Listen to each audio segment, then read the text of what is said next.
Hello? There I am. There I am. It takes a little less time now. Yeah. Both of us are we here. there? We're here? Yay! We're both here. Yeah, it is Sunday, November 2nd. I'm surprised we've gotten here. Like, Sunday, November 2nd, 2025. Episode 12. Season 1. Actually, no. 13? We're on 13. Lucky 13. Lucky number 13. Lucky number 13. We're so far so good. But yeah. We're good so far. Yeah, so good. So far so good. So yeah. Anywho. Yeah. We're back at it. Well, like as our boy CJ Holiday would say, we're back at it like a crack addict with a bad habit. Except that we don't do drugs. That we don't do drugs. We don't do drugs. Not illegal ones. No. Well, I don't even do the legal ones. I think the worst I take is maybe an ibuprofen. That's it. That's legal. It's a drug. Unless you count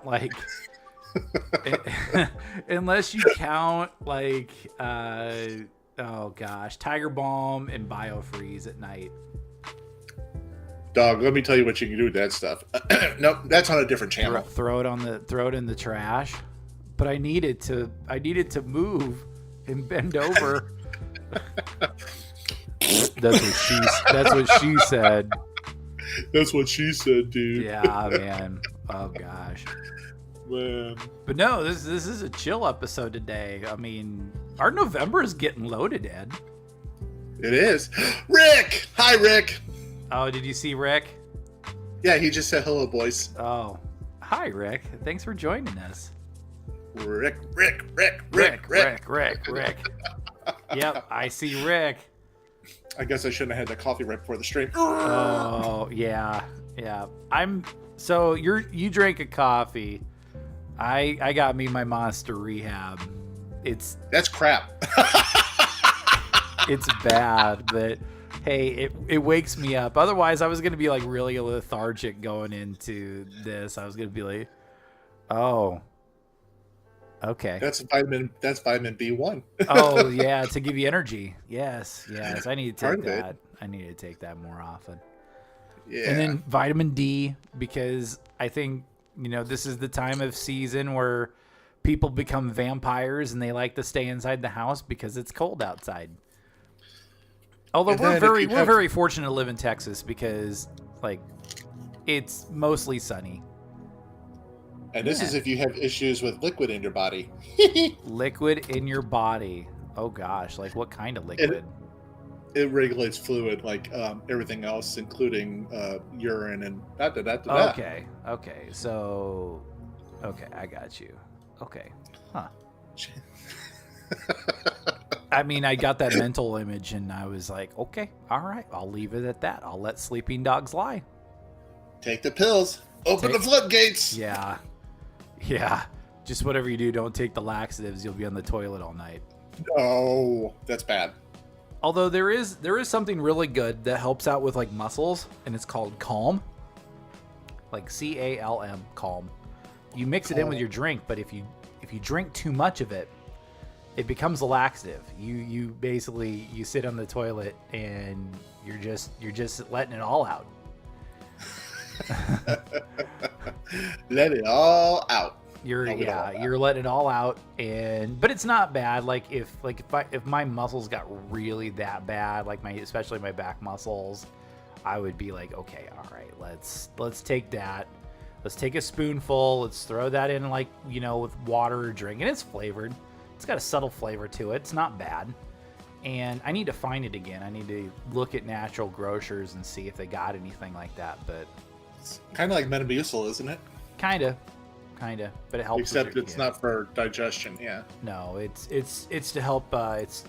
It's to loosen up your muscles a little bit. It's like a natural muscle relaxer. 16 ounces. Natural grocers. They might have it. Not sure if they got it at our location. Okay. So might have it. Okay.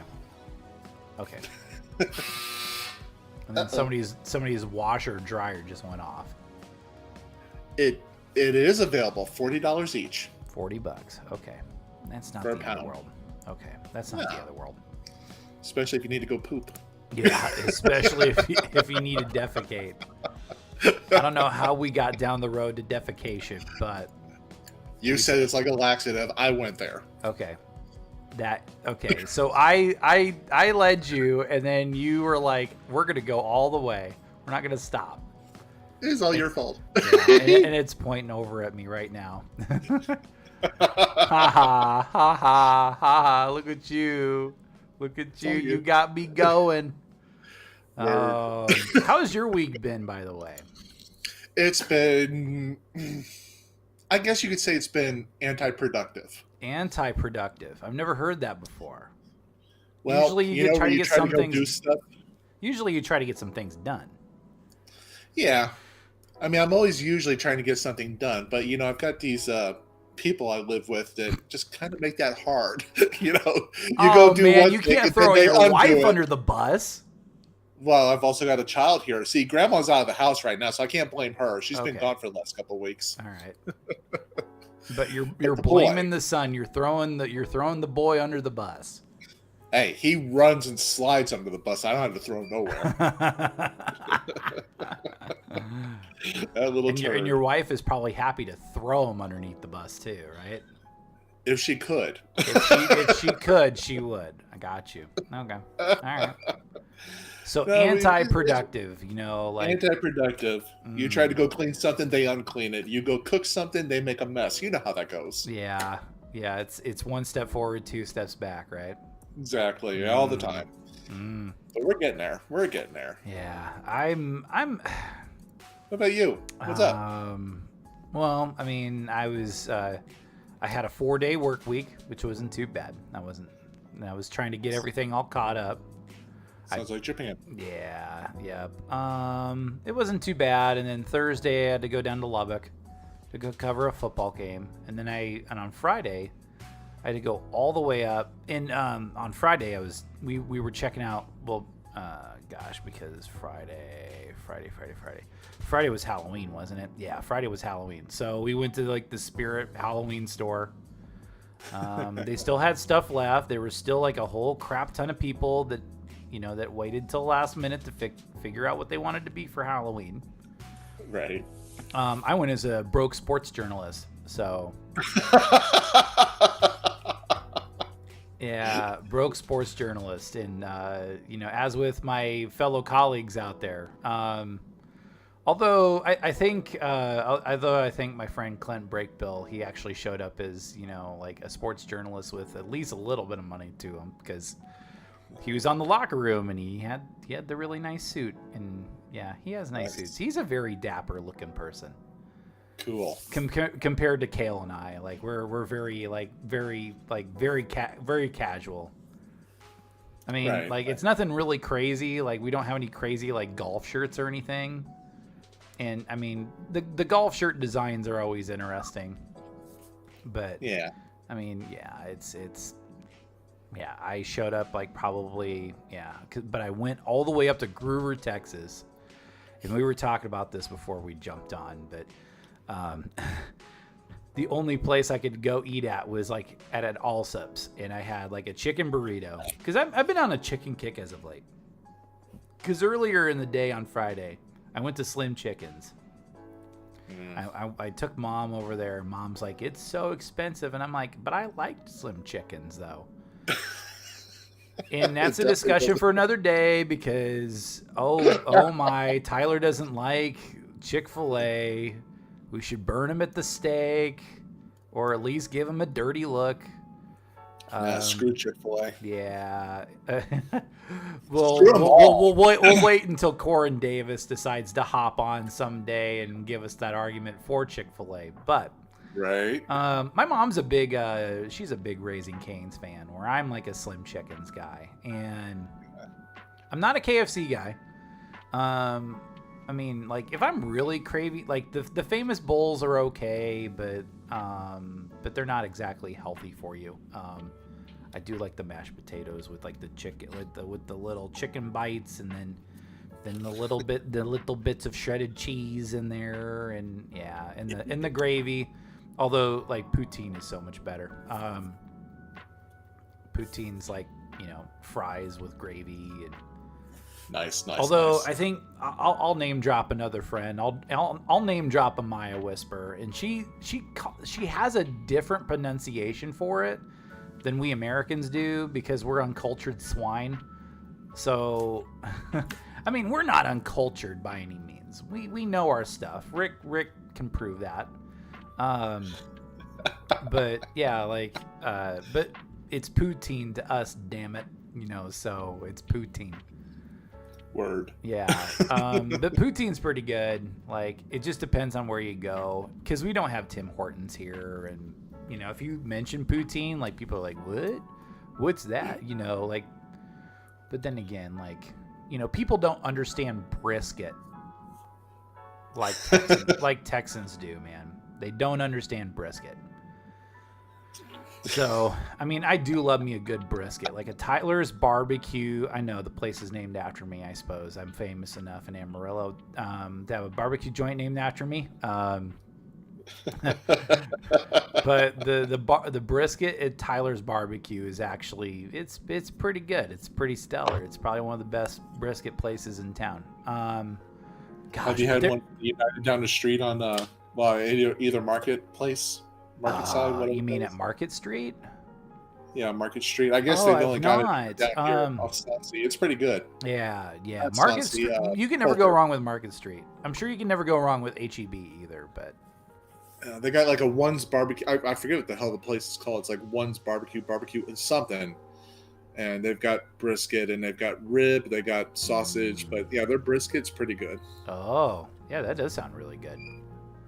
That does sound really good. Good old brisket. Yeah, good old brisket. A pound for. But yeah, I wish there would be like a type of Texas poutine. That would be kind of neat. I would totally be down for a Texas poutine. What you do is you just have fries, and then you do fries. You do kind of a gravy. And then you do like your brisket on top, and then you put your queso up over the top of it. That sounds like a King Cobra JFS like type of food combination, like a dank food or a drunk food, but I don't know. That might be. But R.I.P. King Cobra, we love you, man. Rick says I'd prefer to buy chicken from a company that doesn't support conversion therapy. Gee, I wonder what that is. I mean, I would probably prefer to buy chicken from a company that doesn't support conversion therapy. Would that be Tyson? That's not Tyson chicken, is it? Or is it KFC? Is it the Colonel? I'm Could taking be shots. Chick-fil-A. Oh yeah. That's Chick-fil-A. Maybe the Colonel at least is open on Sundays. You can't mess with the Colonel. All Chick-fil-A has for a mascot is a cow. KFC's got the Colonel. You can't go wrong with the Colonel. Or Slim Chickens is like a chicken with like a Tommy gun. Just think of isn't it an oxymoron where it's opposite of what it really means or says? Yeah, I Or- think so. Okay, well, I think that's an oxymoron then by calling it slim chickens, and then they cook in all that unhealthy grease and breading. Yeah, true. They Slim do. chicken's my ass. They have good chicken tenders though. Like they're on the level of Cane's. I remember having them. I remember. I Yeah. haven't really had Cane's, or actually I haven't. It's been years since I've had them. Here we are talking about chicken joints. You know. Yeah. No Chick-fil-A. No. This is a no Chick-fil-A zone. I am sorry, Corin Davis, but it is not this. The Unfiltered podcast shall not and will not be sponsored by Chick-fil-A. You shall not pass. You shall not be sponsored. Although we are always looking for sponsorships, though. There is a I know, right when we're like, yeah, we're not gonna sell out. I'm willing to sell out. Like Speaking of which, yeah. Speaking of which, yeah. Like, subscribe, and ring the bell. Ding. Yep, that's right. And share. You know, like the stream. You know, hit the subscribe button. We really appreciate it. It's all for free. No pressure. No rush, no pressure. But if you do like what we're talking about, yeah, just go ahead and like us. You know, we appreciate it. It goes a long way. It gets us spotted by something called the YouTube algorithm. Yeah. Although at one time I did, you know, when I was streaming, this was a few years ago, I did approach a guy. He had a seed company, like a corn seed company called Cook and Hanks. And it was spelled Kock and Hanks. So yeah, you can get the idea. And I really liked I really liked their hats and their sweaters. Shout out to John Hanks, by the way, if he ever sees this. But we are open to sponsorships from Cook and Hanks, and actually, like it. I think half of that company, the seed company, is owned by my farm bureau advisor in Ryan Cook, who's an Iowa State Cyclones legend, by the way. But he lives in Carroll. He was a Lake City guy. He was a beast for like Southern Cal. Like I went to Southeast Webster, like this little podunk little high school, like had one hallway and a gym, and that dude, he would just run over us it's not even funny. Like he was like a man amongst boys. But, yeah. Boys. What's his name? We have couple of future guests coming up, and what I'm gonna make mention of is Israel Derrick. He's a good friend of mine. He's a streamer on TC Warrior. Twitch. TC Warrior, ETP. He's a good guy. Mm-hmm. He's a huge proponent of esports, and he was running the Vault gaming side here for the longest time for the last few years. And then they went under, and not due to any fault of his own. He's a hell of a general manager. It was the location that got put in that kind of screwed them over. But he's going to be on here. He's going to chat with us. We'll talk about video games and I guess some other things he likes to do. And I think you got somebody coming on too soon, don't you? I think that's lined up for December, if I remember correctly. December 7th. December 7th, yeah. December 7th, so a few more episodes away. So he has plenty of studying time to do. The one I'm most excited about is actually coming up this weekend. We have PWR World. We talked about him last week. Word. My boy, he did not crash out. He did not do anything bad. He's actually going underneath. He's undergoing he's trying to do a rebrand of some sorts. He doesn't want to be affiliated with the black hole, the vortex that is Darkside Phil. He doesn't want to get into that. He wants to be able to have a career as a streamer, and by all means, go get it, son. We're very proud of you. He'll be on next weekend. I'm really excited to have him on because he's a good dude. He just caught. He was caught in the a bad place at a bad time, and how I found him, and I'll let him know this is I found him through. What was it? He spent his last like several bucks donating to Darkside Phil on DSP's birthday. Just like, hey, I'm supporting my favorite streamer, but at the expense of like his final $30 that he had in the bank account. And people made fun of him for it. The Kino Casino jumped on it and, just kind of had a laugh. But I'll be honest, like the Kino Casino, like they don't make fun of him anymore. They don't. They still make fun of Darkside Phil because Darkside Phil is an easy person to throw tomatoes at, because Phil likes to gamble. He likes to, he just likes to be a loser. He's always going to be in the poorhouse. He's always going to be begging for money when he could just go get a job. But the guy really hasn't worked in like 10 years. But PWR, man, he's trying to make something out of himself. And I mean, I guess I could release his real name. His name is Alex. He's a very nice guy. Very he's a little guarded at first, but once we got talking, I found out, hey, this is a pretty cool dude. We need to hear his story. And I think beyond just hearing him out and just kind of being like, hey, what are you wanting to do now? Is he's a big fan of old school wrestling. He loves the Monday Night Wars between the WWF and the WCW. He loves old school video games. He actually got the latest Mortal Kombat collection, and we'll talk about that here in a second. But yeah, he's doing good, man. I think he's trending in the right direction. The true fans are coming in and they're supporting him. They're helping him out. I know he gets trolls every now and then, and I'm expecting the trolls. Just subtly like thinking, okay, all right, we're gonna get some trolls coming our way. But you know what? Trolls belong under the bridge, and under the bridge they shall stay.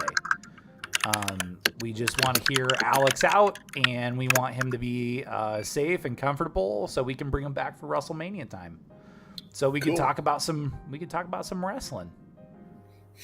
Nice. Yeah. We get Rick on, we get Kale on, we get Alex, and then we get Rex Reed. That's another guy that I want to be able to see on stream, because boy, oh boy, does he have stories. And gather everybody up around WrestleMania, do like a special podcast with wrestling, and just celebrate professional wrestling. So there we go. There's my little spiel. So anyways, the Mortal Kombat collection came out, though. Yeah, it just came out, and a lot of the older games and a couple of the older games. I'm surprised with all the technology we have with this, they only went up to a certain point. I'm like, well, we could have pulled a few more, like the Xbox One, but they just stayed real old school. Yeah, which was like okay. they kept it to like, I think they went all the way up to like what, Special Forces or something. Sub-Zero, and I remember whatever the one was on the Game Boy Advance. So they went up that high. Yeah. Okay. Wow. Yeah. See, like I grew up on like the old like Mortal Kombat, like where like it's like finish him, and then you uppercut like Johnny Cage into the pit of spikes. Yeah. That went on for about 2 or 3 games. It's funny they kept using the same theme. Yeah. Well, they just added more to it. They enhanced the lore behind like Mortal Kombat, and then like after Armageddon they had to reboot it because they had nowhere else to go after Armageddon. But what I loved about Mortal Kombat Armageddon was you can create custom characters. And I remember going over to Ray's house, and playing Mortal Kombat Armageddon and making my own character. Or what was even funnier is you can make the Shredder, because they had the helmet and all the attire for Shredder from Teenage Mutant Ninja Turtles. Wow. And you could do like your own custom fatality, and you would just like reach into somebody's like body and pull something out. And one time I pulled out like somebody's like, somebody's femur or whatever. And I was like, I just pulled out a femur. What the hell? Like it just, Ray was just rolling. He was cackling, man. But it was so fun. Yeah, Sub-Zero was always, he did a head rip, wasn't it? Yeah, he did the head rip. Like Kano, like pulled your heart out of your chest. Like, Kalima, Kalima. Kalima. Let's see. Scorpion blew fire and set you on fire. Yeah, so he would take off his hood, and he would like be like a skull man, and he would spit. He'd spit like he'd look like Ghost Rider, and he'd spit like fire out of his mouth, and he'd burn you to a crisp. Yeah, I missed that movie. That 1996-95 film. Yeah, it's just one of the best films I saw aside from Street Fighter time with Van Damme. Those are both my classic fighting movies. Yeah. Quick, change the channel. Yeah, Zangief. Yeah, and then Zangief and E-Honda fight, and they do the King Kong versus Godzilla sound effects. Right so over. Good. So good. Was it Bison Land or whatever? Yeah, over Bison Land. Yeah, I love it. It's like I just remember Raw Julia. He killed it because he was like, for you, when I appeared at your village, it was like one of the most significant days of your life. But for me, it was just another Tuesday. I love it. Man, Chun-Li, you can imagine the thought that went through her head is like, you son of a... Yeah, and then what gets me is like the cartoon really elaborates on it. Like I remember there's the Bison in the Street Fighter 2 cartoon was so freaking good. He was so good. Like, there was a part where like Chun-Li takes like a swing at him and calls him, "You monster, you killed my father." And Bison is like, "What is it with you women anyways? I killed my father and you don't hear me complaining about it." It was so good. I mean, I like when I saw that years later, I rolled. It was so Not a good funny. writing, huh? Yeah. What is it with you women anyway? I killed my father too, and you don't see me whining about it. Like, it was so good. Dude. Yeah, Say, and then and then the one where like he's watching something on like a little handheld TV, and he's like, yes, like it's so good. I might try to find it, and we might play it on stream, but we might get copyright struck. Inhumanoids, you remember that cartoon? I don't remember Humanoids. I remember when Street Sharks was a cartoon.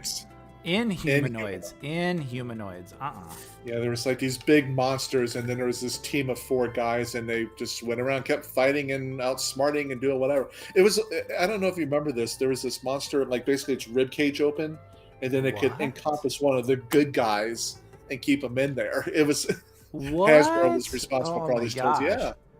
I mean, I remember Street Sharks. I remember, yeah. When Conan the Barbarian had his own cartoon, and I was like, but that movie was like rated R. Like, how could they adapt that into a cartoon? I mean, like, but they like the 90s was also like a golden age for cartoons too. Like the Pirates of Blackwater, or was it the Blackwater or is it the Dark Water? Pirates of Dark Water, probably. Yeah, Pirates of Dark Water. That was cool. Dark Water. Yeah, and then they had Peter Pan and the Pirates, and Tim Curry was Captain Hook. Yeah, he was just cool. Somewhere recently. I saw him on there. He's in a wheelchair, and yeah, he ain't doing so hot. But he was up there though, sharing his experiences in film and I guess other things he did. I didn't get too deep into the article, but he was up somewhere. Oh, okay, all right, but he's still doing okay. I mean. Yeah, probably not as good as he's not as good as he used to be, but yeah, Tim Curry, man, such a good actor, really good voice actor. Oh yeah. Gosh, what other ones do I remember? From like the 90s. Oh, The Real Adventures of Johnny Quest. So like you'll get a kick out of this. So like the WT marching band actually plays that song quite a bit now. So whenever I go to a football game, it's like dun dun dun dun dun dun dun dun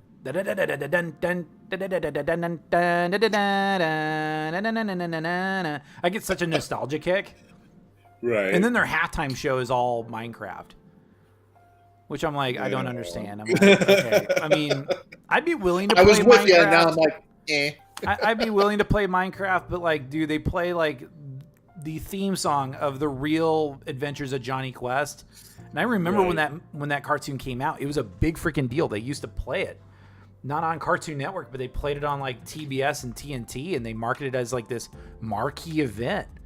And they were actually probably one of the first cartoons like in the 90s to really do a lot of the 3D stuff, like kind of pre-Pixar. Pixar really popularized it, but the real Adventures of Johnny Quest like really jumped into that because of the concept of like Quest World, which is like, it's not augmented reality, but it was virtual reality. Right. Yeah, it was really cool, and that was kind of fun. Then they like would explore like, you know, things like the Jersey Devil and Bigfoot and the Anasazi and aliens, and I just remember one part where I think it was like the Anasazi episode, and they're fighting these bad guys, and one of the bad guys like sees like a whole bunch of natives, like I think a whole bunch of Nene, like coming up over the ridge or whatever, and they're like, oh, let me guess, the cavalry's arrived, and they were like, no, Indians. And then they all like, it was a cool scene. Speaking of virtual reality, that throws me back to Lawnmower Man in a game in 1991 called Dactyl Nightmare. Did you ever get to play that? You could literally go to these arcades, and you're standing in this little tiny, tiny area. It's probably about 2.5, 3 feet wide. Mm-hmm. And basically, I guess it kept you in there so you didn't walk off and hurt yourself. But you had the headset on, and you had the blaster in your hand, and basically it's almost like you got one shot every 30 seconds. Oh my gosh. So here comes these pterodactyls coming after you, and you're trying to shoot them and then run and get away, but you're falling off like the chest. It was almost like a 3D chessboard inside the video game world. You're trying to get around and not get eaten by these things. That was fun. And then the whole Lawnmower Man stuff, just taking what could have been to the next level. I loved everything they did in that movie. All the games that what was his name? Joe played, and even the experience when it started getting really weird, they're in that room and basically just being whatever they wanted. That was cool. Yeah, and I thought like in the 90s were kind of rough and grungy and whatnot, and then you look back and I was like, that actually had a cool aesthetic. You had all the neon. But the neon was more like mid to late 80s, early 90s. Yeah. Versus so right around the time. Yeah. Yeah, when like nowadays, like when people think like the vaporwave or the synthwave concept, like I mean, we have a synthwave concept like as far as like what the aesthetics of the podcast looks like, but right. But like, yeah, it's it's very early, it's very mid to late 80s, early 90s. And then like when you look back, they're like, oh, that's the 80s and 90s. I was like, well, no, it was from like maybe like 1984 to maybe 1992. Right. Yeah. So, real short time. Yeah. Really, really, really short time. If you'll pardon me for a second, I shall return in a few minutes. Okay. All right. Got to do an errand. Be right back. Uh-oh. Okay. We'll switch it over to me. I'll fly solo for a second. There we go. Hi, Rick. How are you doing? I know you're out there, but no, this is it was one of the concepts I wanted to go with, was just kind of that synthwave kind of early, like, because that was like, I don't really remember like the late 80s so much as I remember the early 90s. And everybody was so excited, and it was like the Cold War is over, and after the Gulf War, everybody felt really good, and you see all these innovations come out, especially with like, oh gosh, yeah. Well, that's good. That's good to hear, Rick. That's good. I'm glad that you're doing good. But yeah, like that's how I feel. Like that's a very nostalgic time for me. You ever seen like some of those YouTube shorts where like, oh, there is Ed. We'll kick him back in. I was gonna ask, have you ever stumbled on some of those like YouTube reels that it's like, things that make you think of like your childhood, and like the music comes on, the really sentimental music comes on, and they show you like, the Teenage Mutant Ninja Turtle pops or the old school like oh gosh, the old design for like geez Louise, maybe like an old game like Trouble or Operation. I never really got those reactions out of the board games, but when I see things shoot back to commercials and stuff like like Jack Black commercial with Nintendo and oh yeah, Turtles, you mentioned it on right there. That was so much a part of my life growing up. Was them and loving them, absolutely, and collecting all the magazines too. Trying to, I don't think I ever got too much into that, right. But no, and I wasn't even a big comic guy, so for me it was very, very targeted. Basically, like what did my dad buy for me, and what did my mom get for me, and things I can remember. There was these 2 Lego sets that I specifically remember. One my dad bought, and one my mom bought. And over the years, I guess I've lost bits and pieces of those sets, but I went back and found them, and I've got them put together, and they're in my storage room, and they're protected. But I'm sentimental in that way. What did my parents help me get, or what did they buy for me? That kind of stuff. Yeah. So like I had like the old Turtles layer because it's like I was huge into the Ninja Turtles. So I had like the Turtles. I had the Turtle layer. I had the Technodrome. And then I also had the Jurassic Park Command Center. Like, wow. Yeah, like Dad bought that for me for Christmas, and I was just over the moon when he got that for me. And that's cool. I don't have those anymore, and I wish I did. I wish I did, because like if you can find like an intact Technodrome, I mean, oh my gosh, how much money do you have like in having that Technodrome? Like with all the stickers on there, because they used to come on and they would be like, some assembly required or whatever, but you'd have to like put on the stickers or whatever and know where to put all the stickers. And but it was cool. I mean, the Technodrome was a really cool toy. They re-released that in the base here recently, right? I'm sure they did. That would make sense. I mean, yeah, they're out. Yeah, they're now doing like a kind of like a remix or a remake of like all the original Turtles toys. Yeah, it's been going on for the last few years. Yeah, and I mean I remember that about maybe 10 years ago when that happened, and it was cool, but I was like, well, but it is what it is now. Yeah. Yeah. I mean, it's nostalgia bait. That's what it is. Oh yeah. I mean, like for instance, you're talking about the Technodrome. I always forget how it's said. Yeah. Technodrome. The Technodrome. Drome. And if you can, it's not the Thunderdome. 2 men in or 1 man leave. 2 men in or 1 man leave. Some people are selling the one back then for $108. Others are selling sets of stuff for $215. There's more than just the Drome. Yeah, it's probably like like the OG Shredder, the OG Krang, like Bebop and Rocksteady. You remember that Cadillac and that Driller ride that they had? The module. Bebop. The module. The module, and then they also had the there was a certain name for the. It was like that flying. Yeah, it was the from the Neutrinos. Yeah, the Neutrinos. It was like a cruiser or something. Yeah. So that's what that person has for $215. Another one. So I mean, if you wanted to go try to find something older, it's not that bad. Here's one with I'm not sure if this is the 40th anniversary. I don't think it is, but they're wanting $200 brand new. Yeah, mom would look at me really funny if I like dropped like $200 on like like a Technodrome or something. Yeah. Say I would have had $200 if we still had the old one.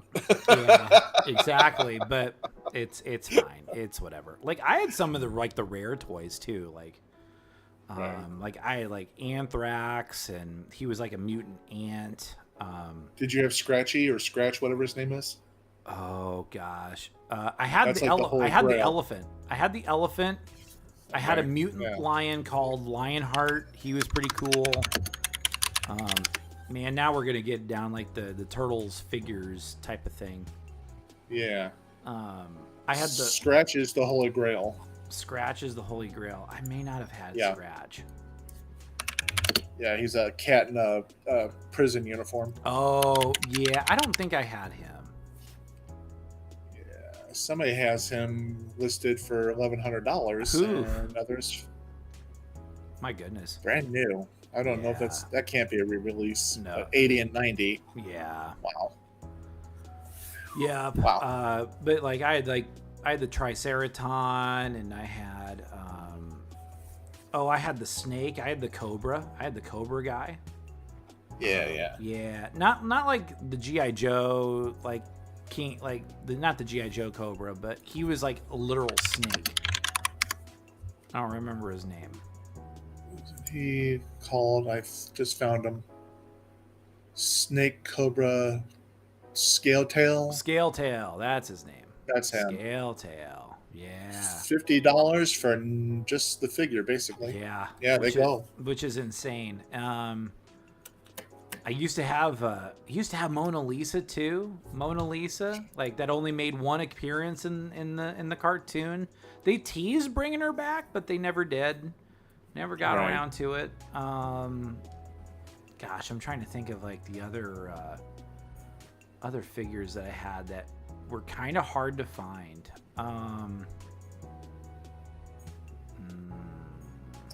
Yeah, that's a good thing about them, is that a lot of them weren't that bad or wasn't that rare.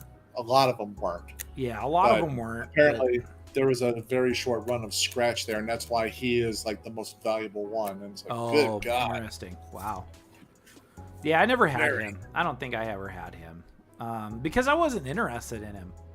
I might have saw him like in a store, and I was like, why would I get like a cat with like, a jail, like with a prison outfit? Then you kick yourself in the ass going, well, shit, there were 10 of them on the shelf. I should have bought them all. Yeah, no. I don't know. That's what happens with some figures is like they're not very popular enough, only for them like maybe 20, 30 years down the road for them to get really popular. So, Right. yeah. I was always told in toy collecting that if you're going to collect a toy or a series, always go after the girl figures first. Yeah. Go after the girls. And always get two. Always get two. Always One get that two. you can have out, and then one you can have in the package. Yeah. Always Definitely. get two. Yeah, always get two. But I don't know. I mean, I'm not a big toy collector. I'm not even a big comic book collector. Every now and then I'll go get, like, what I used to collect was the Godzilla VHS tapes. Right. I used to go out and collect those, and I would go, like, my first one was Godzilla versus the Sea Monster. That was my good times. It was really cool. The art on it was really cool. Like a Godzilla, like, and the problem was like Ibira, like the sea monster, was like off screen. They made it more about Godzilla than what the Japanese titled Ibira Horror of the Deep, because the lobster got its ass kicked, like not once but like twice in the movie.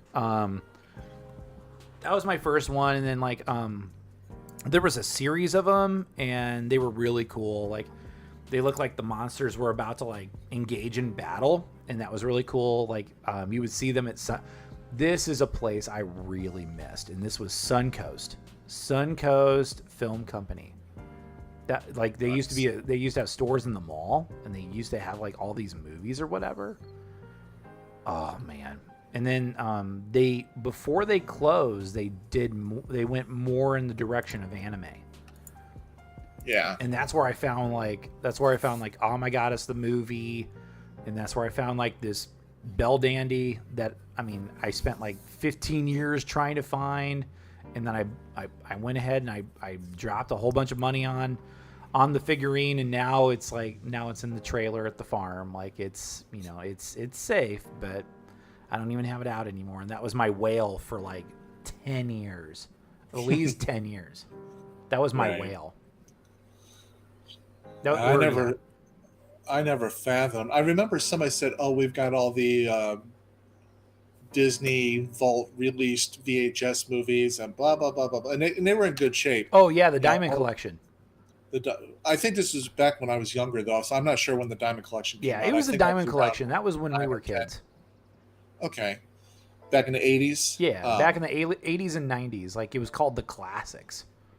And it's like in a black diamond, so they call it the Black Diamond Collection. Gotcha.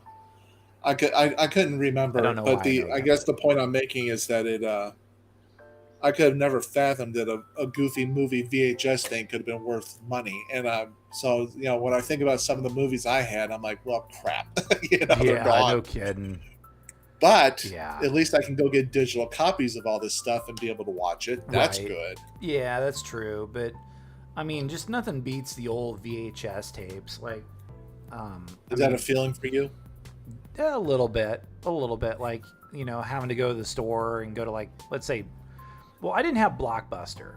Like, I didn't have Blockbuster when I was a kid. I had, what was it? Was it Family Video?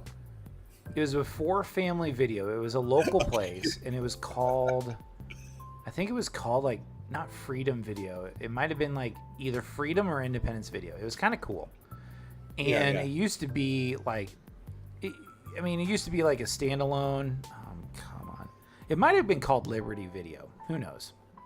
One of them, anyways. And like that was like my place to go get videos, or like nowadays, like I could still go to like the public library and go get like go get DVDs or whatever. But I remember like going to the library when I was a kid and renting videos for like $1. Like, it was so nice. Like, you just drop $1 to go like to have like a whole weekend full of movies. That was really fun. And then, just all the VHS tapes. Yeah. There's this guy I know at T Anchor Flea Market here in town, and he sells toys. I mean, he could fulfill everything you're talking about right now, but he also is a VHS collector. So him and 2 or 3 other toy guys, they're always passing VHSs around. And you could probably find some of the older stuff that you like through him too. I mean, because I know the last time I saw him was a couple of months ago, and he was going through a couple of bins of VHSs. So I was like, oh, nice. Mm-hmm. Oh yeah. Big turtle guy. Right. Oh, I'm sure he's a big Turtles guy, because that was a big thing back in the 90s. And then it came. Then like I can really summarize like the trends like pretty well in the 90s. It was Teenage Mutant Ninja Turtles, and then it was Power Rangers. Then it was like kind of Power Rangers for like a few years, and then I feel like there weren't crazes like that anymore. Like, then during that time you had like Batman the animated series, and then it morphed into like Superman the animated series, and it morphed into the new Batman Adventures, and then it came Justice League, and then. But we always had Transformers. Transformers like preceded me, but Transformers always 84. hung around. Yeah. Transformers always hung around. I was into Aliens versus Predator.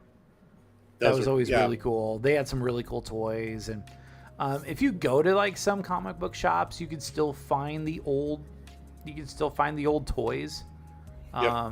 But yeah, like I remember like there was like a battle pack, and it had the classic Xenomorph, and on the other side had the classic Yautja, and that was always really cool. I mean, that was really cool. Kenner came out some really cool toys, really different molds compared to that of like Star Wars, where the Star Wars figures and the G.I. Joe figures were kind of smallish. Yeah. And then these like figures were like that big. They were pretty good sized. It's funny you bring up that comparison, because forever G.I. Joe was defined by 3.5-inch figures or a big 12-inch doll. Mm-hmm. And now here for the last several years, they abandoned their retro line, which screwed probably 75% of their customers. Yeah. And then just started selling the classified series, which are 6-inch figures with with the retro backing card, they start throwing that in too. And I'm like, that's when I was done. I'm like, nope, I don't like this crap. Yeah. I don't know. I mean, I'm kind of, I'm just, it is what it is. Visionaries. You ever remember them? I don't remember Visionaries. The Spectral Knights versus the Darkling Lords, and they all had hologram plates on their chest. Oh. And some of them carried these staffs with a hologram, and they would say a poem to activate that figure. It was pretty cool. It was all based on magic taking over the age of technology. It was a nice little series. Unfortunately, they only got through 12 episodes, but it was still, I loved it. It was absolutely good. You know what I got a really kick out of? Like, this was, now granted this was a few years ago, but back in the 90s, they were making cartoons of just about everything and anything. They had a Darkstalkers cartoon. Oh, Rick had Visionaries. He knows what you're talking about. Yeah, Rick had Visionaries. Yeah, he had Visionaries. They had the shit. Yeah, he knows what you're talking about. Jurassic Park had cool action figures too.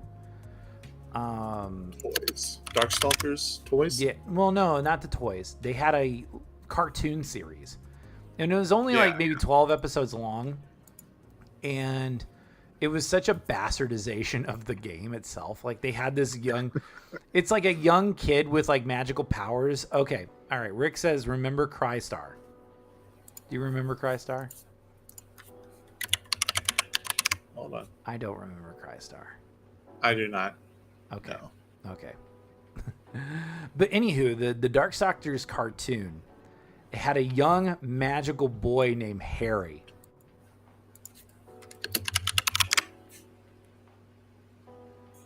And then then he had Felicia. He teamed up with Felicia. The animation was so bad on it, and like the plots were so nonsensical. And then they made like Morgan Ainsland, who's supposed to be like the sexy succubus or whatever, and like at least in for the Japanese, they made her out to look like she's like really okay, yeah. Crystar, is that what it's pronounced? Crystar? Okay, not Crystar. Wow. Crystar. Okay. But I just found them. I still don't remember them. Yeah. But yeah, see-through guys. Oh, wait a minute. I did run across those in my research. Yeah, the see-through characters. That's neat. Oh yeah. It's kind of like Sorry, I didn't mean to interrupt. Yeah, and then like even then, like back then, like you still had really good toy models of like say the Enterprise. Right. The Enterprise, or I'm surprised that like Star Wars, because Star Wars was like produced by Kenner, they never ever produced like. I mean, I think they had the X-wing and I think they had the TIE fighter, but they never had like the Death Star. Right. They never had the Death Star. I guess it was just too big. Yeah, Lego beat them to the punch. Yeah, yeah. And ain't that the truth? Many years later, but still. But yeah. Let's see. What other toys did I used to have? I mean, they used to have like toys of everything, like Terminator, RoboCop. Like when I was a kid, they had Mars Attacks toys when the movie came out. Did they? They had Mars Attacks toys. So Mars Attacks they had like two different types of figures. They had two different lines. Like they had the normal Martians that you notice from the cards, and then they had then they did like an extreme like Mars Attacks, where it's like, like the Supreme Leader, and man, he looks even more devilish than that of like the Martians. And they had like a toy gun, like that kind of like what they had in the movie, and it would make like all sorts of noises, like pew pew pew, or like blah. And they had like a brain inside, and then like the brain would like pulsate. Yikes. Yeah. That scarred me when I was a kid. Like I had dreams like, dude, the Martians would come after me, man. Let's see what else we have. Now I can't get enough of Mars Attacks. Like they need, like I need to play Mars Attacks like on stream. Like that would be so fun. The Men in Black toys. There was always something. They had Men in Black. Dick Tracy. Dick Tracy. Yeah. Every time there was a good wave of something, they always say, "Well, here's a toy to go with it." So yeah, like whenever they had a blockbuster, like they had a blockbuster movie that would come out, like they would always have toys for it. Like they would have. didn't they even do Tank Girl? I don't think they had Tank Girl. They did. Did they? Action Alley. Oh. Yeah, Tank Girl, Action Alley, Sub Girl. It seems like they did make a toy line for that. Well, gee, there you go. And then they had Super Mario Brothers. Like they had Super Mario Brothers toys, like from the movie. Right. Like they made so toys for everything. Couldn't do that movie without toys. Land of the Lost, like the not the cartoon series, but the live action series. The live action. That movie. had toys. I remember seeing that like way back in the day in a Kmart. You'll get a kick out of this. I remember from Ellisville, Missouri, down to what is that little area down there? Eureka, Missouri. Mm-hmm. You go through these huge tree line, and backcountry tree line road, whatever. And we had just gotten done seeing Jurassic Park. Yeah. So here we come home that night, back through these trees, and my mom and my dad, we all kept expecting like a T-Rex to come jumping out of the trees. Oh yeah. Okay, so I'm sure you have like kind of the same experience I did, but how special was Toys R Us when we were kids? I had Children's Palace. Did you? No. Children's Palace was the major name brand before Toys R Us. Okay, so along with Toys R Us, like KB Toys was the thing. I love KB Toys. If that's a brand you want to resurrect, it's KB Toys. KB Toys. I've been at Toys R Us. It was okay. I mean, you could always go there, and what they were just trying to do is, basically monopolize on some stupid giraffe. Yeah. But Children's Palace was more. It was just more. It wasn't, and you could actually play with a lot of the stuff that was there. They had it there for you to touch, feel, play with, and look at, as opposed to Toys R Us, where you just went and bought in a packaged thing and went home that day. It was just, it didn't have the same feeling. Sure. Not to mention, Children's Palace also released a video, or I don't know if they did it every year, but I've got the digital recording of a video where they did all that season's highlights as toys on sale and children actors acting out scenes with in between their toy clips. It was just really special to me. And yeah, when Toys R Us was there, I was like, oh, this is cool, but I always liked going back to Children's Palace until they got closed out. KB Toys, they were usually at the mall, so whenever we went to the mall, hey mom, I want to go to the toy store, and off we go. And I think she dreaded taking me to the mall sometimes. Sure. But that's beside my mom did too, because mom would lose me all the time, and she'd get pissed off, and and it was so funny because she knew where I was gonna go. I was gonna go either to the toys or I was gonna go to the sporting goods. She should have figured it out by now, but she never did. And then if I didn't get a toy I liked, man, I'd raise Cain. It was so bad. I'd raise holy hell inside the store. And I'd throw fits. Now you don't even see that anymore. You see some kids maybe throwing fits, but no, people don't even take their kids to the store anymore. And I guess it is I guess it's not a bad thing, but KB Toys, they had, so when I was a kid, the Trend Masters. Okay. So Rick drops this. He does a lore drop. So at one point between 1989 and 1991, Amarillo had Toys Plus, KB Toys, Children's Palace, and Toys R Us. Holy buckets, man. Woo. I know we need to hop into a DeLorean and go back in time and, really, but then again, nostalgia is kind of dangerous too. I think I had this talk about it once upon a time. It's nostalgia is a double-edged sword because you go back and you look back at it and you're like, man, rose-colored glasses. It's oh man, I remember this time. It was so special. And when I look back at it, I'm there's some times where I'm like, oh, well, it's, it's not the same, but it wasn't, it felt like when we got something, it meant so much more. But back in the day, you know, those toys were maybe like $3 or $4 a pop, you know, compared to today. Right.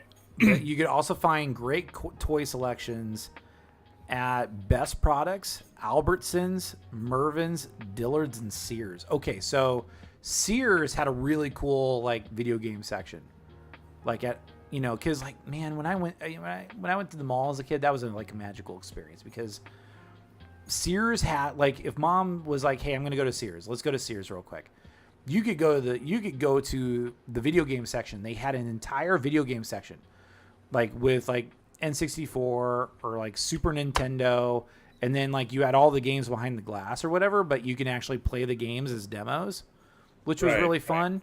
I mean, who doesn't remember like the huge JCPenney the huge JCPenney Christmas catalogs?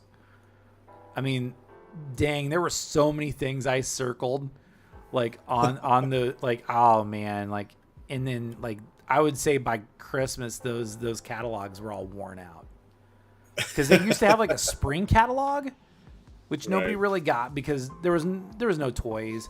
But what I really liked the most was like flipping to like the old Franklin Hutch you know, NFL uniform outfits that you could wear for like Halloween. Like they would have like a little plastic helmet, you would have like, you'd have the shirt that would resemble like a jersey. Mom got me, she was like, okay, you can get like one. And I was like, oh my gosh, like what would I get? So I ended up getting like an old school like Jacksonville Jaguars like uniform outfit set, because they were like originally the Jacksonville Jaguars, they have like a black helmet, they have teal uniforms. They still had the teal uniforms, but they were going to go with a silver helmet with kind of like, you know what the old Jaguar logo looks like now, like the car brand that has the leaping Jaguar. The Jacksonville Jaguars were supposed to have that logo, and like that's what I used to have before. And then I felt really pissed off when the Jaguars did like a black helmet, like the teal uniform, black pants, when they were supposed to be like silver. But you know, it's fine. It's now cool amongst all the kids is the inaugural uniform, and I don't blame him because it's a good looking. It's good looking. But yeah, the JCPenney and then even Sears at one point had a really cool toy selection in the Christmas catalogs. Yeah, like they were really cool. Who can forget playing Star Fox in Target? You know, on Super Nintendo when it came out. I was there all the damn time. Yeah, me too. Like I would literally walk over to Target, and I lived on the other side of town, so I just hiked just to go over and like play the game on the display case. And then I'd be like, I think I should go back. Like I should go back home. Like, and I got in trouble. I got here at breakfast. It's time to go home and take my nap. Yeah. But it was that was a different time. And then in the city I grew up in, they used to have a comic book shop. So it was called Bill's Unknown Comics. And it was a comic book store. Like it was a legit comic book store. Right. And like, I mean, I still remember where that place is at. And was that here? No, it was in Iowa.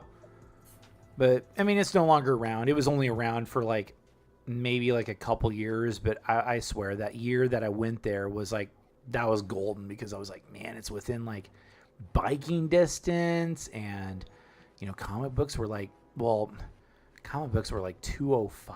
back then, $2.05. And I was given an allowance of $2.50. So like it was right in my range. And I would go and that was when like the Electric Superman came out, and I was like, oh, the Electric Superman, I gotta go get it. Like, and then that was back in the day where like even like the local grocery store or the Walmart or Target had comic books. Right. And I remember going and getting, you know, comic books from like Walmart and Target and the local grocery store chain like Hy-Vee, or and that was back when they used to have like the full magazines with like it was the game strategy, the strategy guides to all the old school video games. Like, you know, Street Fighter 3, I think Killer Instinct had one at one point. That was cool. Like, that was way back in the day. Something that was fun for me growing up in, I don't know, it was even before I turned 10, 10, 11, 12, comic book shop. There was a one there in Baldwin, and I remember we'd go there and I'd be like, oh, okay, comics. But then I always kept on looking at all this Dungeons and Dragons stuff. And what is so damn funny about that is I remember these actual 2 maps that were given with the set. This is part of the original D&D set. Yeah. And one was something west and something east. And so you get both maps, and then you'll have basically the whole entire land of what D&D is, or at least most of it. Mm-hmm. And I remember they weren't that expensive. I could have bought them. And I would have held on to them because I've still got all my other old D&D stuff. And it kills me because those things are really expensive now, especially since there's a PDF online. Mm-hmm. And it's incomplete because somebody didn't put all the parts to it. So, you know, I had to go find other maps that were the whole entire thing that weren't broken down like this was. But it's just, I remember I got the black box, and I've still got that to this day. So good old Zanzer Tim's Dungeon is always up for gaming. Yeah, my gosh. Yeah, I never got into that. I think the comic book shop I always went to when I was a kid, it was, they didn't have that stuff. They were more so into the card games. They were more so into Magic the Gathering. Right. So, I mean, for all those who are kind of like really more so into Magic versus me, like, I remember having like the starter pack. It was like called Portal. Mm-hmm. And that was kind of neat. Like the comic book shop owner literally taught me how to play Magic.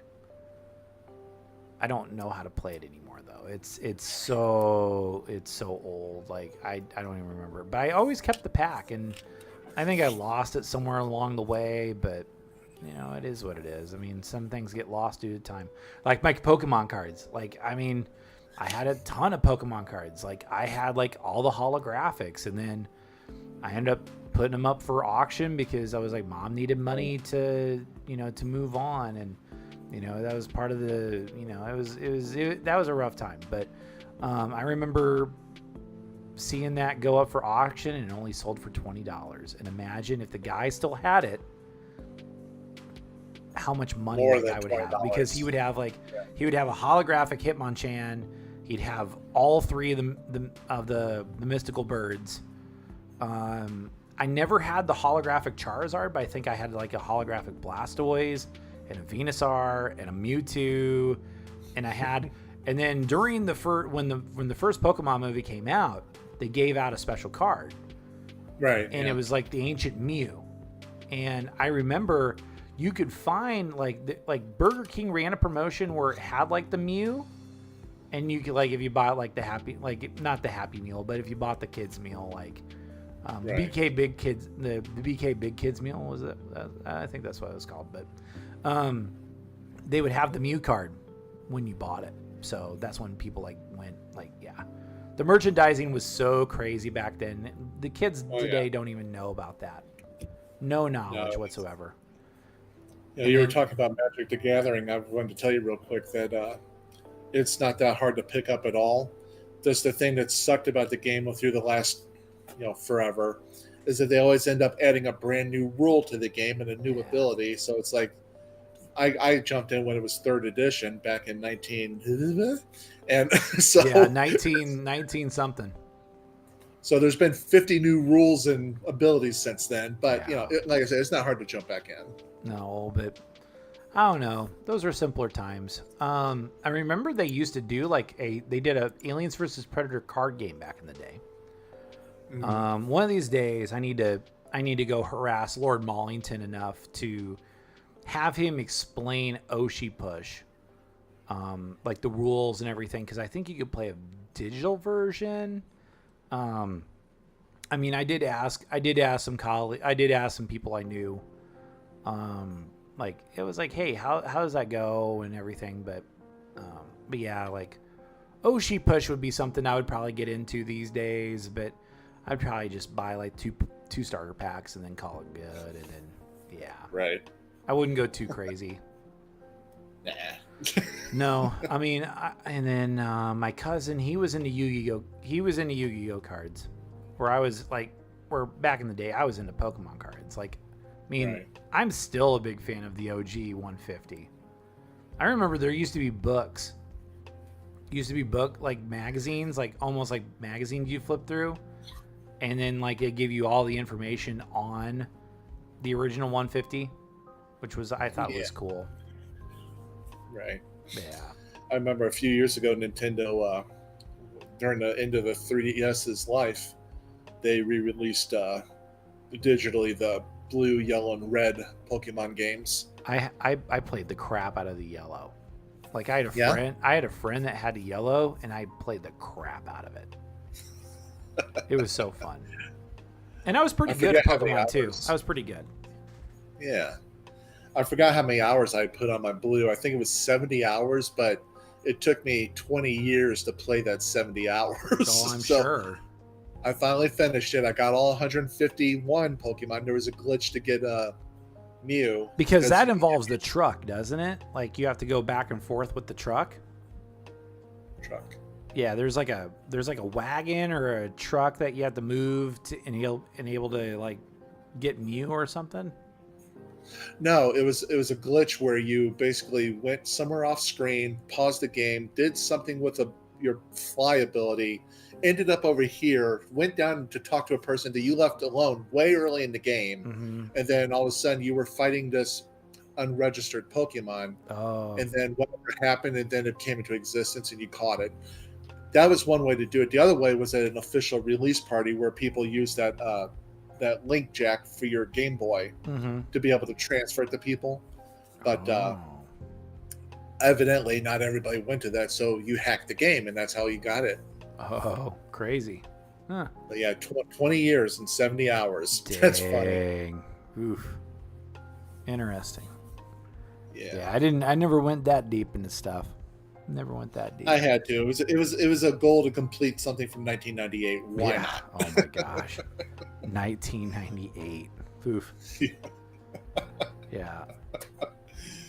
I remember when I bought that too. I thought, okay, I'll play with the little kid. My girlfriend had a little brother, and I said, I'll play with him. Well, I started playing, and he was like hardly ever around, and he was more interested in Pokemon Snap and what was the other Super Mario Smash Brothers on N64. Smash Brothers. Yeah. So he was playing that. I'm over here still playing, Blastoise and whatever. See, like, I remember going over to like another friend's house and playing like Pokemon, like, and Pokemon Snap is the camera game, right? Where you go and you take pictures of the Pokemon. That was always fun. That was a fun game where you can actually like if you went to like a Rainbow Road type of level, like Mew would pop up and you just you'd try to snap pictures of Mew or whatever. Yeah. Yeah, quickly as you could. Yeah, because Mew would just pop up and he'd be here and then boom, he'd go right over here and then yeah. Yeah. Yeah. Well, what am I going to do with you aside from give you some? Maybe you need a cup of coffee. How's that? I'm still sipping on the rehab. I'm still. It's sipping not on, working. Am I? Do I sound lethargic?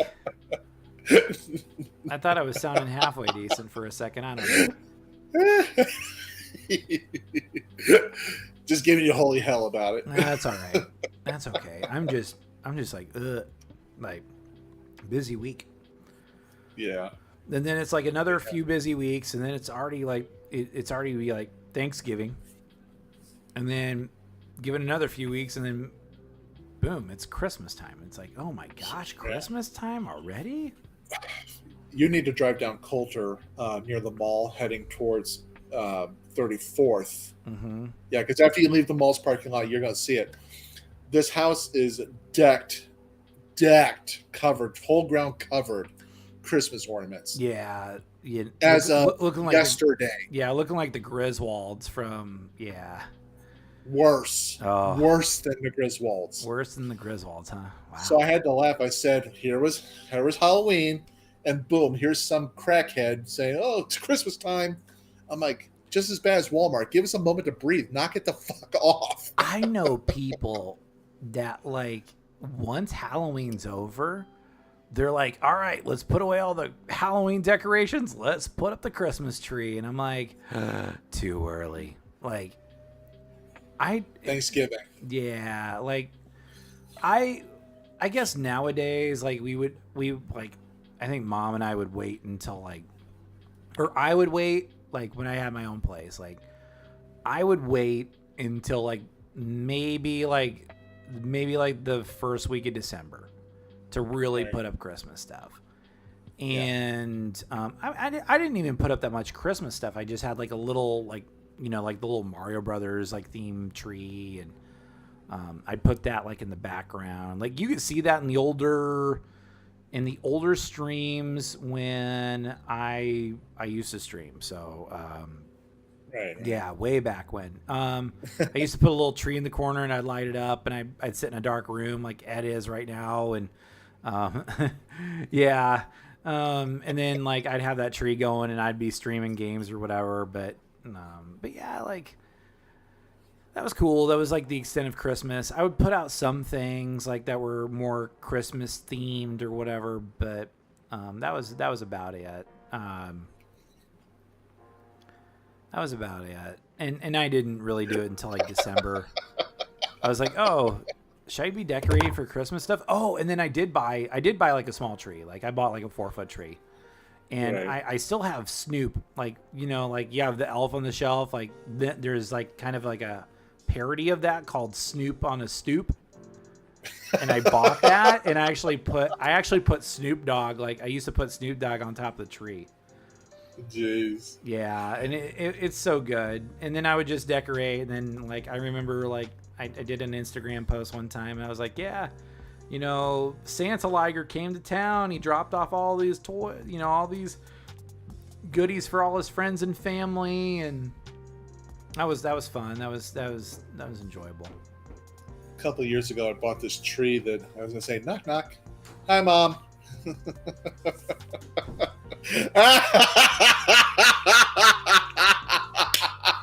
Snoop on a stoop, baby. Awesome. Yeah, I might have to hang him up around Christmas time, but hey, hang him up on your microphone, yo. Yeah. Here, can he even hang on my microphone? I don't know. Maybe a rubber band or two. He'd probably be hanging on for like dear life or something. Yeah. He'd be like, shizzle my nizzle. I'm trying to hold on to this with my life. I don't know. That's funny she brought it to you. Yeah. There's this Christmas tree we bought a couple of years ago. It was a fold-up tree. Yeah. Goes from 5.5 feet tall down to nothing. And it fits in a bag, and I put it in a wreath bag with its stand.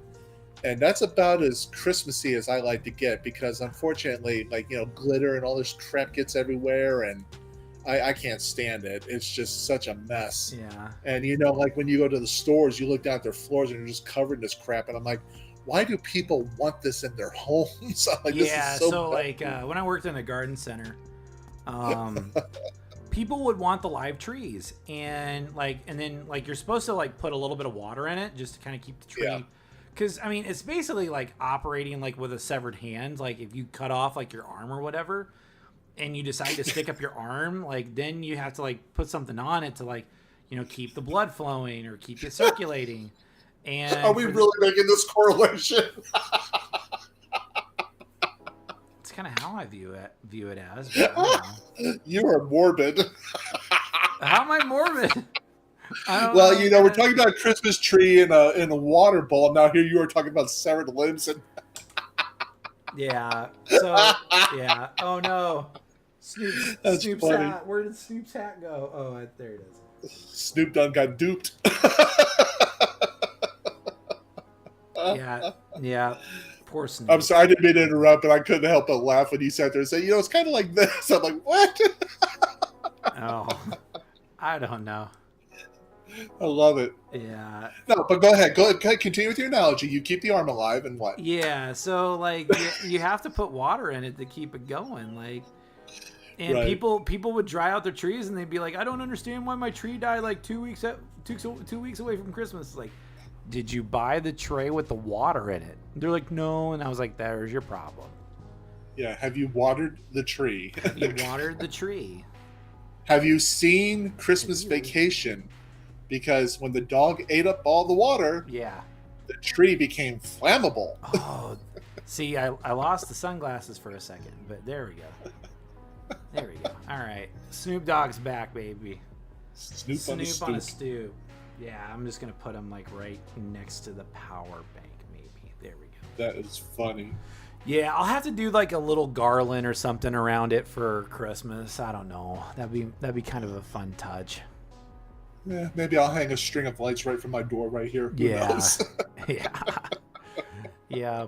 But yeah, I can't believe it's, Christmas. Like, people are already putting away their Halloween shit, and then they're putting up their Christmas shit, and the tree's already going up. It's like, guys, we're gonna put away the pumpkins and we're gonna put up the tree. The turkey hasn't even been served. What no, the hell? No. Like, I'm like, dude, don't even do this until like Black Friday. Yeah, at least. At least Black Friday. And when I worked at Lowe's like many, many moons ago, we used to put up the Christmas stuff at like Labor Day. Labor Day for all the Christmas stuff. It's early, isn't it? It was early. I was like, in August we were ready for Christmas. Like, we were putting away all the summer stuff and getting ready for Christmas. Yeah. Oh man, yeah. I don't It's want to go back to pathetic. that time. No. I mean, if somebody was like, yeah, hey man, how do you feel about going back to retail? No thanks. No, I'm good. we're good. Thanks. I'm actually like, And then yeah, go ahead. I was gonna say, then Christmas will come down, and you know what comes right up? Valentine's Day. Yeah, It's like, they really? put away all the Christmas stuff, and they start putting up all the Valentine's Day stuff, and then, Valentine's Day, and then it's like St. Patrick's Day right when like Valentine's Day comes around, and Yeah, right back to back. yeah, that's a lot. That's just, it's way over commercialized, Yeah. Yeah. I know some people be like, well, Jesus is the reason for the season, but if you really look at the research for around Christmas time, the shepherds wouldn't even be out at that time of year. Because when you think of Israel, you think of like Arizona. Like, it's really nice and kind of warmish during the days. It could probably be a little mild, but like at night it's cold. And you can even get snow, like in Arizona, like at night. Like, it's the same way with Israel, or around that, or around old school Palestine or whatever. And so, like, the theory is like Christ might have been born he might have been born in September rather than at Christmas time.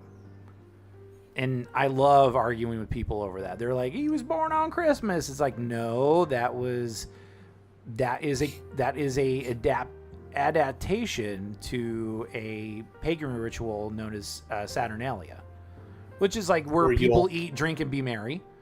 And Christianity, especially like the Catholic Church, adopted it and said, hey, it's Christmas now,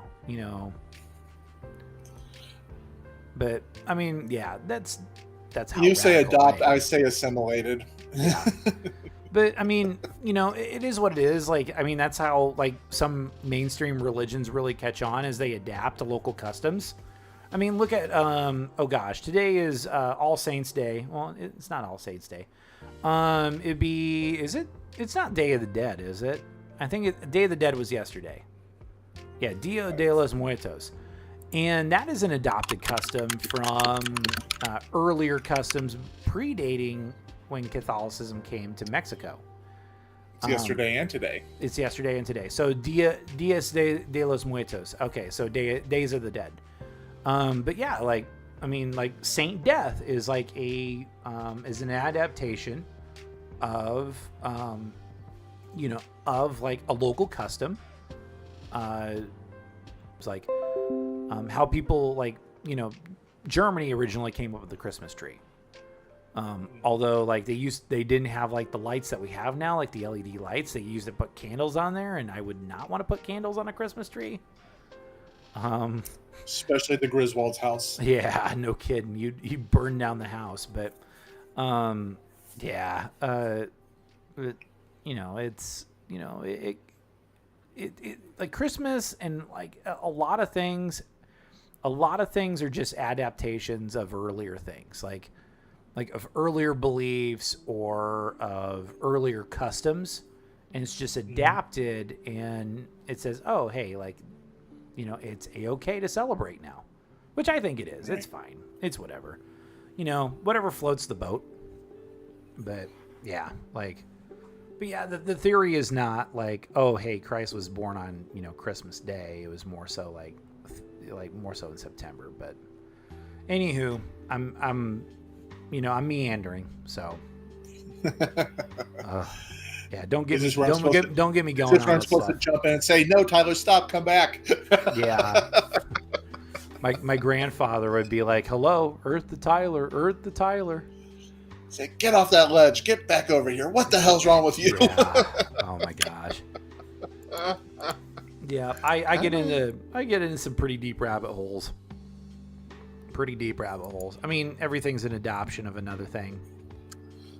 And then we just all like, you know, like sugar skulls and you know, like it's all adaptions and whatnot. Who knows? But yeah. It's cool. You know, hey, believe in whatever you want to believe. You know, if you believe that, you know, well, I won't spoil it for any little kids that, I mean, although this is like restricted to 18 and over, but if you still believe in Santa Claus, if you still believe in Santa Claus, you know, hey, that's all you. So you're such an ass.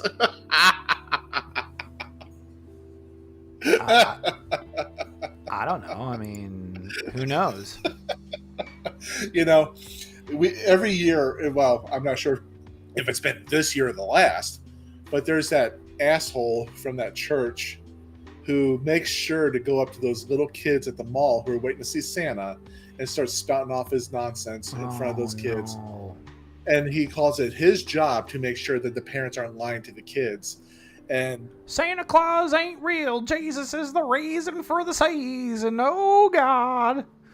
Luckily, he was never around when my kid and I were going up there when we were younger. Luckily.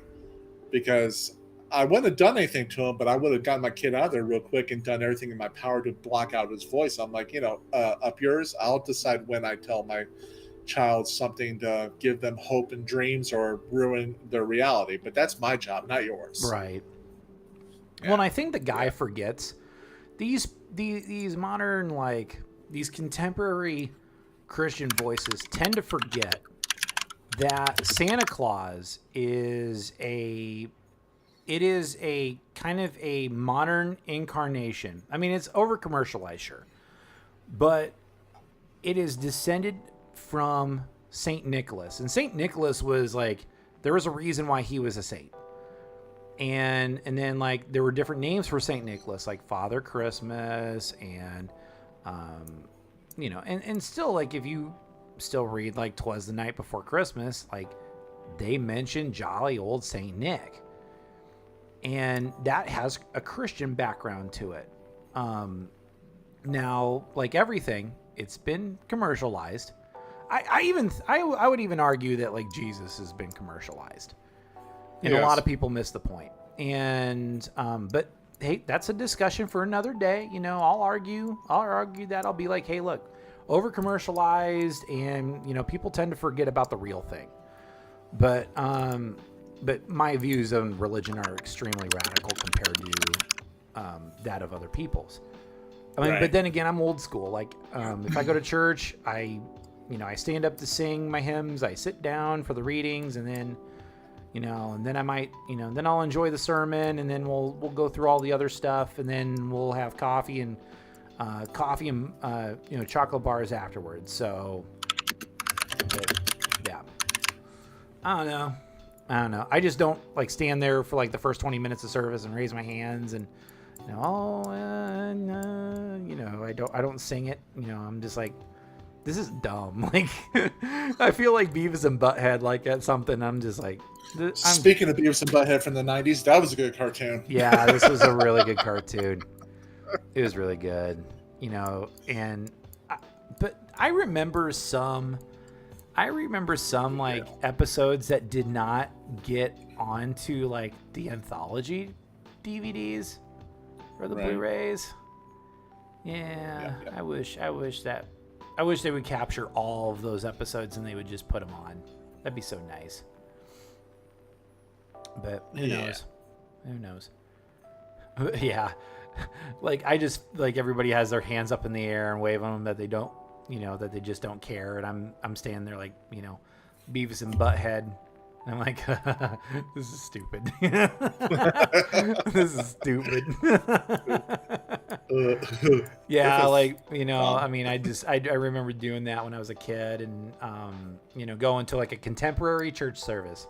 And you get all these adults and you get all these kids that are putting up their hands in the air and they're closing their eyes. And I'm like, dude, I have to read the screen in order to know the song. Like, sure, give me Just As I Am. Like, I might be able to remember that, or like, I might be able to remember some other hymn, like some old school hymns, like, maybe right off the top of my head. But like all these contemporary songs, like Jesus is so cool. Like, I'm just like, but I need to read the screen in order to know the song, man. But okay, all right, I need to stop. That's another rabbit hole that I cannot get myself out of. And the old philosophy is you don't talk about politics and you don't talk about religion. But man, I have a bone to pick with Bible thumpers. I just have a bone to pick. But it's okay. Yeah, they're not truly guided, so it's all right. I mean, I don't know. I think it's just there's so much misinformation, and that comes with time. Like time erodes everything. Because out of everything, Father Time is undefeated. I mean, he's undefeated. Father Time is undefeated, and I mean, nothing changes. I think, what was it? Is it the? I'm trying to think for a second. It's a Kansas song. Nothing changes but the earth, earth and the sky and all that stuff. Or, Right. Yeah. Nothing lasts forever but the earth and sky. So, but anywho, yeah. Do you got anything? Nothing off the top of my head. I can try to pull something out of my backside, but yeah. I think we've been very entertaining today. Have we been very entertaining today? Enough. Oh, okay, enough. I do notice that you're rocking a West Texas A&M Buffalo shirt. I am. So I am. Yesterday they did a West Texas State Classic, which is like all the throwback stuff of WT. Right. The Buffaloes, they actually wore the throwback look that they had for their helmets actually has like it almost looks like a teardrop kind of towards the back of the jersey, but it's really like a buffalo horn. And I get along with the associate athletic director. Super nice guy. Good old Kent Johnson. He does play-by-play on the radio and on the live stream. And we were visiting, and I was like, hey, I saw the helmets. They look really good. And he's like, yeah, the helmets are the helmet decal is too small. I remember because I've been there. They were too small. So he said, fix it. I mean, it was too late to fix it, but I think a really cool look, like if you did that helmet again, if you want to make it a regular thing, you could do the horns. You could do the horns, like you do a white helmet with maroon horns, and then you do a WT logo in the back, kind of like how Oregon looks, because Oregon has like these like wings, and then they have the Oregon O in the back of the helmet. And then if they want to do like a reverse retro, which I think would be a really cool idea, they could do the same decals but white on a maroon helmet, and then put the WT logo in the back. Yeah. That would be cool. That would be really cool. So I might have to plug that idea in someday. I might have to end up bringing that up to the athletic director, or at least to Kent, and be like, hey, make this a thing, because it would be awesome. And then abide by what Kent is saying and make the horn decals bigger. That's all I want. Right. Sounds good. Yeah. But cool. All right. I feel like we've had a very fulfilling episode. Yeah. Yeah. Yeah. Very productive. Compared to the anti-productive week that you had. Yes. True. Okay. Go fish. Go fish. Yeah. Okay. All right. Well, we'll call her good. PWR is on tap for next week. I'm really looking forward to talking to Alex. Really looking forward to talking with him. And then we got some other guests on tap. Let me look real quick. We'll have another. We'll have a second Squared Circle Pro hangover, and it'll be following the show Pieces for Quitters. That should be a really entertaining show. I can't believe that's already coming up. And then Dave Wright the Thinker. Shout out to Dave. And then we got TC Warrior ETP on deck for December 7th. And wow, yeah, we're gonna have some people locked in, man. Cool. There's even bringing in my good friend Kale Steed, and yeah, I mean, he could talk about anything. Like he's a true sports ball guy, but he is also like, I mean, whenever I bring up like the nerdy stuff, like comic books or whatever, he was like, this is a guy who used to have he has the old school NES, just like hanging out at his house, but he doesn't play it. He never plays it. Never plays it. It's pristine. Nice. I got 3 of them in my storage room. Yeah, but if we talk about video games, or I tell him hey, I just dropped $500 on a PS5. He looks at me funny. He's like, Tyler, that's a waste of $500. He did that to me once, and I was like, man, I felt 2 feet tall. I was like, I'm sorry, pal. But no. No, you say because you're playing a system that you never touch, and you're supposed to be the gold standard. Really? I mean, that's what I would have said. Sure, but I was, I don't know. It's one of those things where you've grown up, you've moved past it. But I mean, go ahead and I'm a Toys R Us kid. I've never grown up.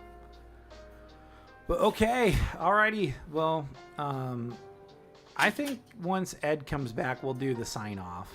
And but no, if you haven't already, and if you truly enjoyed this, hit like the video, subscribe to the channel, hit the bell. It's all free. See, look what Ed's bringing over. He's got Rob the robot. He's got Rob. The whole thing. The whole kit and caboodle. My goodness. I've also got the other game that can go with it for stacking blocks. Oh, yeah. Yep.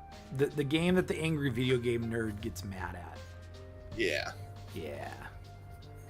So head turns for the TV. Well, I thought it was adjustable. Yeah. I think there's sensors in his head to where he can see that, but he turns and then his arms do whatever they need to do. That's what it was. So I can point him at the TV, then his arms will go where they need to go. Okay. Yeah, little controller parts. Everything's good and working, and this works. Wow. It's all there. Oh my goodness. Very cool.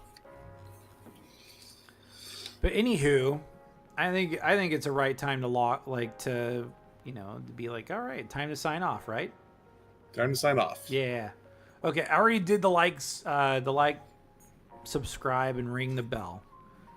But also another thing to encourage you to do, if you really like the streams, be sure to share them. There's other people out there that like talking about nostalgia or comic books, or I get into sports ball quite a bit. Ed has to keep up on that topic. But we Ed will also bring out a surprise, like Rob the robot. And then, I mean, we talk about a bunch of other stuff too. I mean, I never got into like, the VTubers today. I just only mentioned one, and that was it. Mm-hmm. Yeah, yeah. But okay, cool. I don't know. Any other parting words, Ed? What is it? If you can't be good at it. That's it. If you can't be good, at least be good at it. There you go. Okay. Okay. I mean, that's something to chew on. Something to chew on a little bit. The one thing I'm gonna part with is, you guys have just a great week. Like I said, I'm looking forward to visiting with Alex. I think he'll be a blast. And yeah, like it'll be good. We'll have a good stretch from now until Christmas. It'll be really good, and then and then we'll have Rick on probably before Christmas, and we'll talk about like old Christmas memories we used to have and the Christmas nostalgia. Yeah, because it always seems like when we hop on it, we're always somehow going down like old nostalgia trips and all that fun stuff. So yeah, nothing wrong with that. Yep. Okay. All right. Until next Saturday. I'm Tyler Anderson. The internet knows me as Tyler Liger. I'm here with Ed. And we'll see you next Sunday. We'll have PWR World. Shout out to Alex. We'll see you soon. Peace. Bye-bye.